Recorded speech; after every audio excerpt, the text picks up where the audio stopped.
friends, and welcome to my small corner of the internet. My name is ReallyJayBee, and today I'm going to be talking about something called distress tolerance. So before I begin, what is distress tolerance?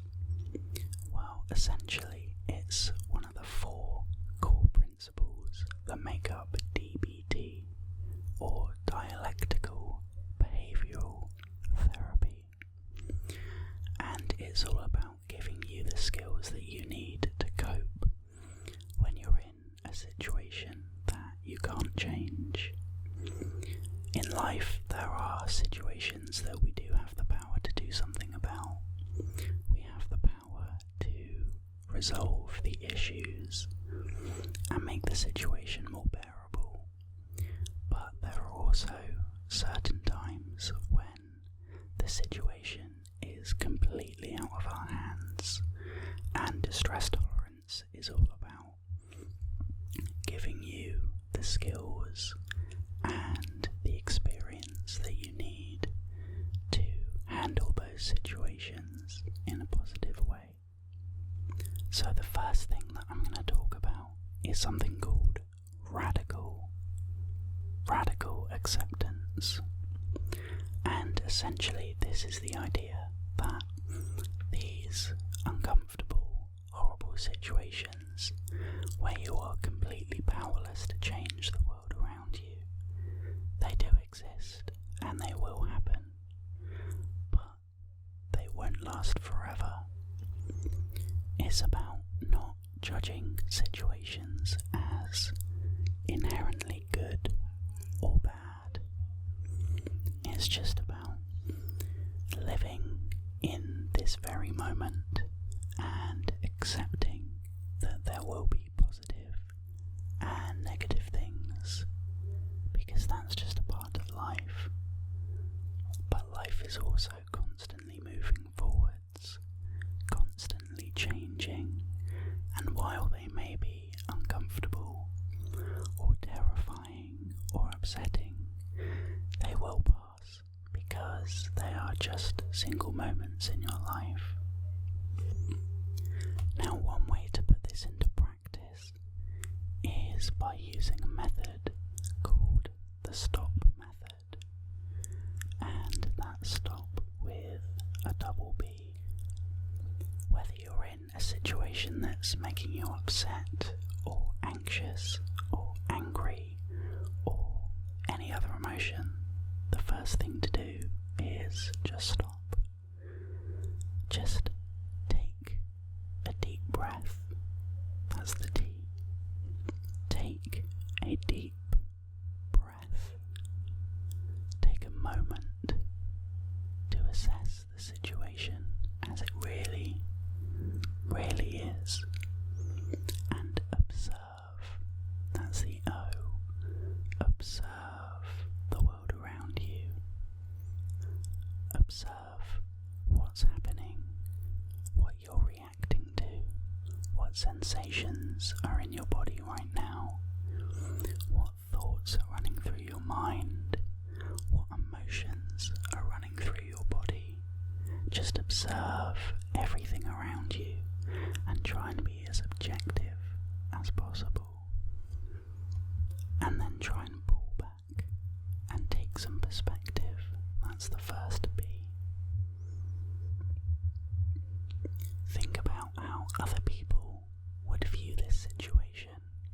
Think about how you would advise a friend or a loved one if they were telling you about this situation.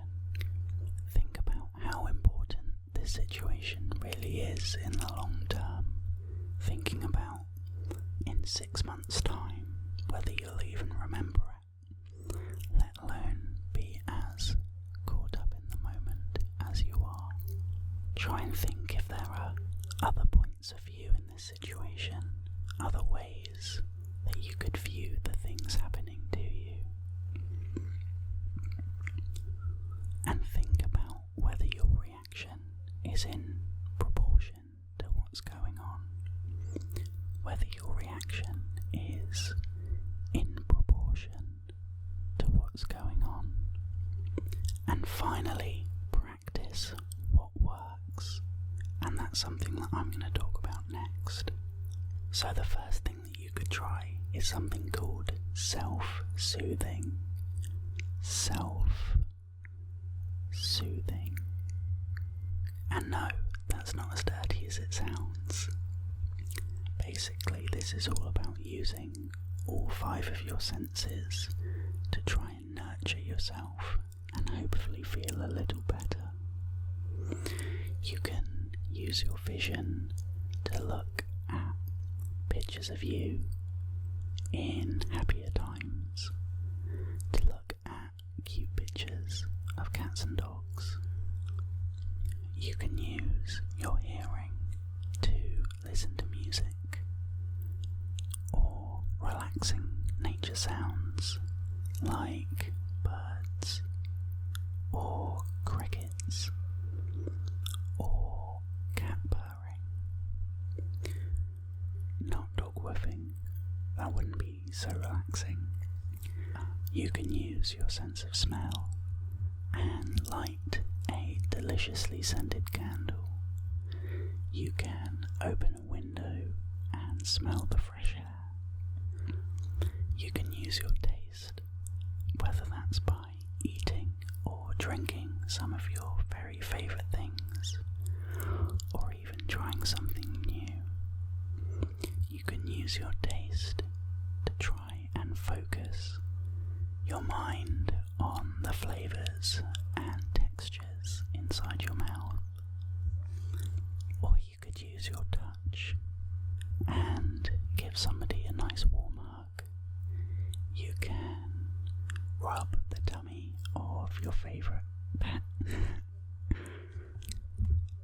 And you can also use another acronym called accept, accept, accept.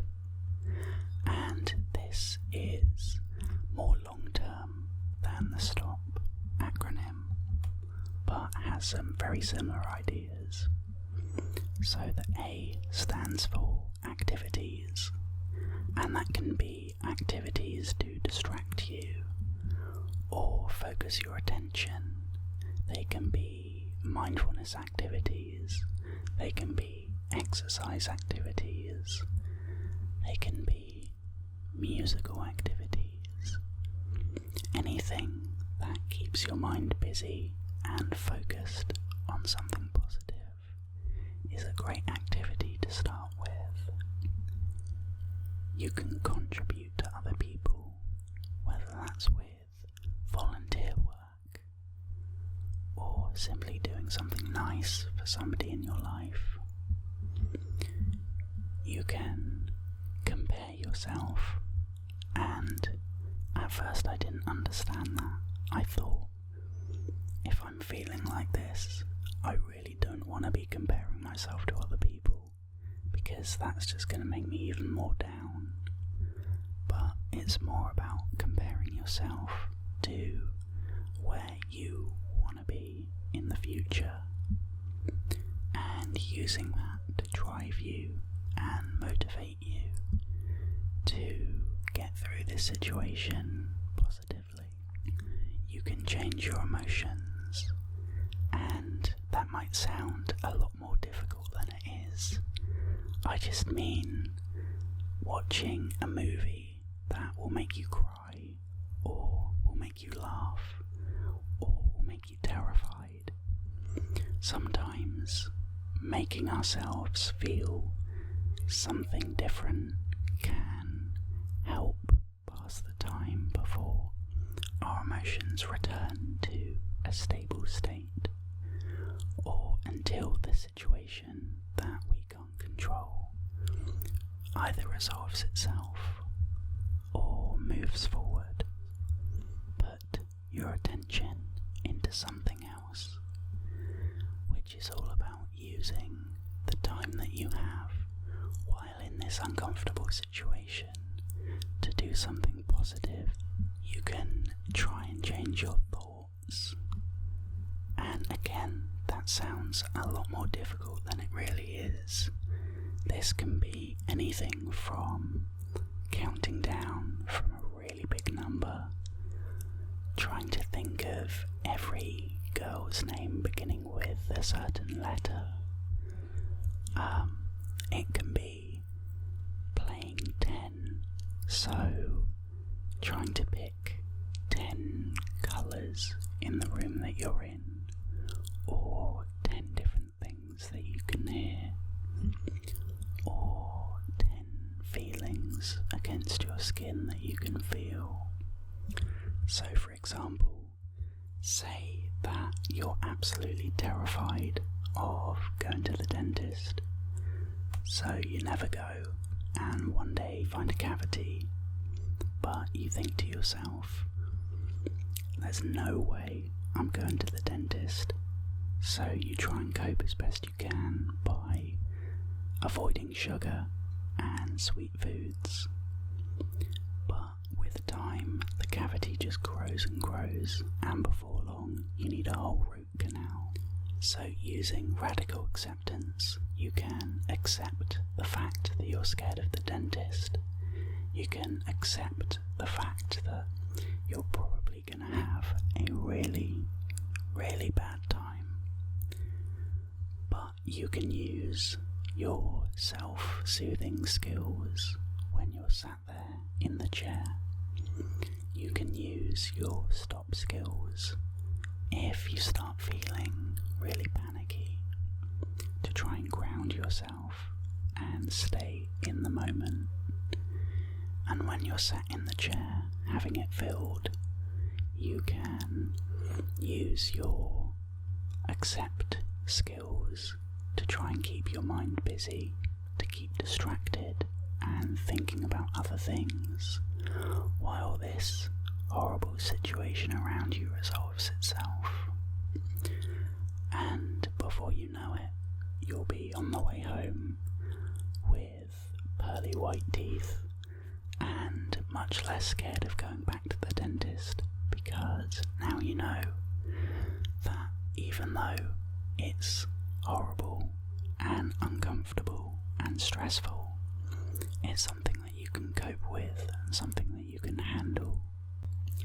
So I've made this video because it's going to be posted on Monday, and I would very much like for Mondays to become Mental Health Monday, something like that. Distress tolerance, when I first had it explained to me from a personal perspective, I really didn't understand it. It seemed so daunting a concept, and there were so many acronyms and graphs and just unnecessary BS basically. So I decided to make this video to hopefully try and explain it a little simpler, and hopefully do all of that in a kind of relaxing way. I know it's not necessarily ASMR, and ASMR isn't for everyone, but I will be whispering in all my videos because I want you guys to feel as comfortable and safe as possible, and that about wraps things up. So thank you very much for watching, and I hope that this video has been as clear as possible, talking about something that is quite complicated and often explained very, very badly. I hope that it's been informative as possible, and if not just amusing, watching me talking into a microphone pretending I have friends. Well, thank you very much for watching, and I look forward to seeing you next time. Bye.